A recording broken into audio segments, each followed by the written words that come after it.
Falaise. Le 16 août 1944, les Canadiens atteignent la cité natale de Guillaume le Conquérant.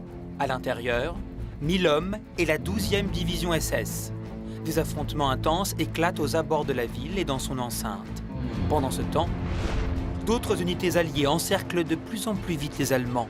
Les pinces se referment. Hitler ordonne le repli de ses troupes. Une course contre la montre s'engage. Les Alliés veulent fermer la poche et les Allemands s'en extirper le plus rapidement.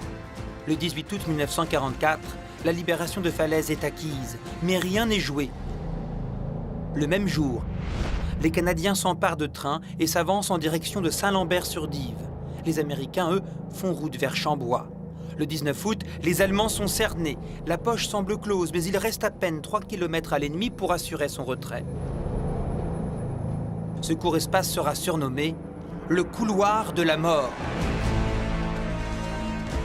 Dans une extrême confusion, 80 000 Allemands tentent de sortir de ce piège redoutable, sous les tirs de l'artillerie, les raids des chasseurs et les bombardiers alliés.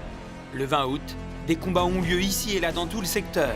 Sur les hauteurs du mont Tormel, les Polonais commandés par le général Maczek font feu sur une colonne de fuyards. Mais ils se retrouvent attaqués à revers par des Allemands de la 2e SS Panzer Das Reich. Les Polonais sont pris entre deux feux au beau milieu d'un flot d'Allemands en fuite. Ils ne sont que 1500 et ne possèdent que 80 chars.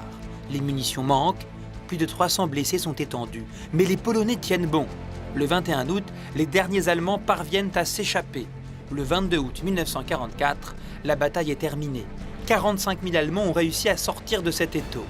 Entre 30 000 et 40 000 Allemands sont faits prisonniers. Le paysage est apocalyptique. Entre les carcasses fumantes de 5 000 véhicules, près de 6 000 corps de soldats allemands jonchent la terre normande.